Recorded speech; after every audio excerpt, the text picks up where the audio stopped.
اللہ فرما رہے ہیں قسم ہے سورج کی اور قسم ہے اس سورج کی روشنی کی۔ اسی آیت سے آغاز ہوتا ہے سورہ شمس کا۔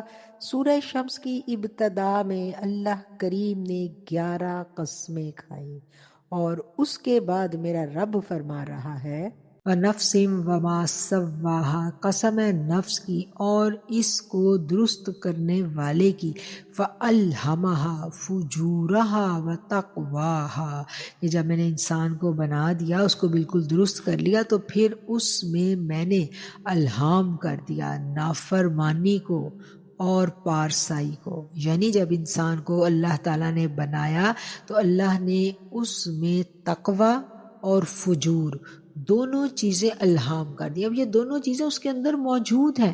ایک انسان کے اندر فطرتاً نیکی سے محبت، نیکی کی پہچان موجود ہے۔ اسی طرح فطرتاً اس کو برائی کا احساس ہوتا ہے، چاہے وہ کسی مذہب کا پیروکار نہیں ہے، لیکن اس کو ظلم، زیادتی، برائی، نیگیٹو تھاٹس، اس کو ہر چیز کا پتہ ہے۔ بل اللہ نے اس کے اندر رکھا ہے، اللہ نے اس کو پہچان دی ہے نیکی کی اور تقوی کی، فجور کی، بدی کی، گناہ کی۔ جب وہ غلط کام کرتا ہے، گناہ کا کام کرتا ہے، تو اس کا ضمیر اس کو ملامت کرتا ہے، اس کو احساس ہوتا ہے وہ گناہ پر ہے۔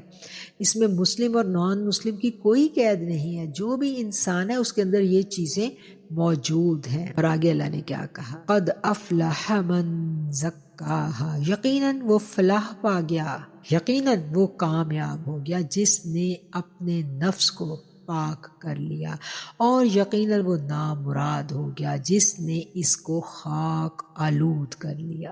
اب دونوں چیزیں اللہ کہہ رہا ہے میں نے تمہارے اندر رکھ دی ہیں، موجود ہیں۔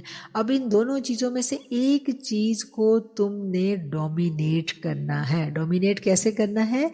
یا تو تم فجور کی پیروی کرو گے اور تقوی اور نیکی کو روند ڈالو گے، اپنے ضمیر سے اٹھنے والی ہر حق سچ کی بات کو تم دباتے چلے جاؤ گے، اور جب دباتے چلے جاؤ گے تو پھر کیا ہے کہ پھر وہ خاک میں دب جائے گا، اور یقیناً پھر ایسا شخص نامراد رہ جائے گا، پھر اس کو آخرت کی اخروی کامیابی نہیں ملے گی۔ اور اخروی کامیابی کس کے نصیب میں ہے؟ جس نے اپنے نفس کو پاک کر لیا۔